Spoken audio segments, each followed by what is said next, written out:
Hello everyone, welcome back to my channel. I hope आप लोग के एग्जाम की तैयारी अच्छी चल रही होगी। तो हम लोगों ने एक सीरीज स्टार्ट की थी जिसमें कि हम लोग चैप्टर वाइज कुछ क्वेश्चंस डिस्कस करने वाले हैं। तो उसी सीरीज में हम लोग ऑपरेटर्स की सीरीज में आज जो डिस्कस करेंगे वो टर्नरी ऑपरेटर डिस्कस करेंगे, मीन्स उसके कुछ क्वेश्चंस डिस्कस करने वाले हैं।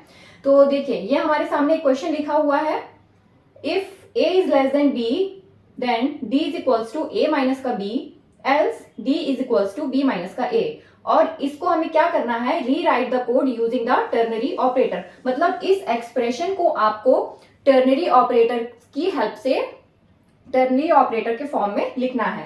ठीक है, तो सबसे पहले मैं आपको बता देती हूँ कि टर्नरी ऑपरेटर में जब किसी एक्सप्रेशन को लिखते हैं तो हम लोग कैसे लिखते हैं। तो उसमें ऐसा होता है सिंटेक्स की जो भी वेरिएबल होता है जिसमें कि हमको एक वैल्यू असाइन करनी होती है, उसको हम लोग लिखते हैं left hand side means variable equal to, और यहां पे हमारी होती है टेस्ट कंडीशन। जो भी कंडीशन चेक करने के लिए होती है उसको हम लोग यहां पे रखते हैं। ठीक है, और फिर क्वेश्चन मार्क होता है, और यहां पे जो होता है एक्सप्रेशन 1 मींस जब कंडीशन हमारी ट्रू होती है तो ये वाला एक्सप्रेशन की वैल्यू हमारी वेरिएबल में जाती है। अदरवाइज कोलन लगा के यहां पे होता है हमारा एक्सप्रेशन 2।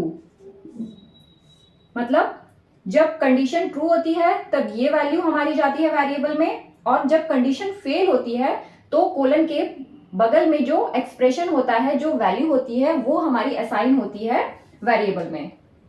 Alright, clear? सिंटैक्स देख लीजिए, variable is equals to, you have to write test condition here, then question mark, then expression 1 colon expression 2। Right, so ये आपको याद रखना पड़ेगा क्योंकि इसी के बेसिस पे ही आप टर्नरी ऑपरेटर के फॉर्म में लिख सकते हैं। तो देखिए यहाँ पे वेरिएबल क्या है, मतलब किसमें वैल्यू असाइन हो रही है, तो यहाँ पे देखिए डी में वैल्यू हमारी असाइन हो रही है।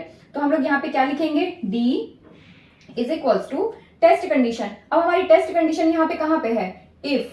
ये हमारी टेस्ट कंडीशन है, मतलब ये क्या चेक कर रहा है, if A is greater than B.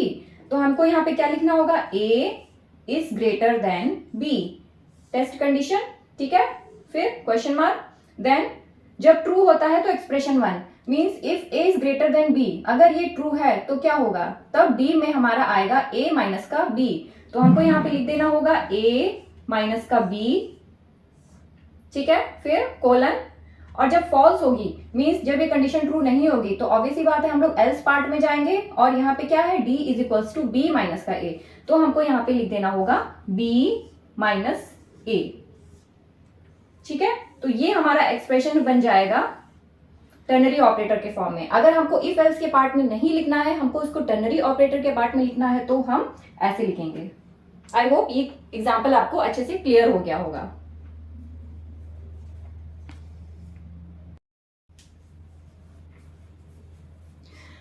तो अगर टर्नरी ऑपरेटर का एग्जांपल जो मैंने अभी समझाया आपको अच्छे से समझ में आ गया है, तो मैंने दो क्वेश्चन आपके लिए लिखे हैं, जिसमें से पहला क्वेश्चन है integer c equals to if 3 is greater than 4 then 3 into 4 colon 3 plus 4। इसका आउटपुट क्या आएगा आपको मुझे बताना है।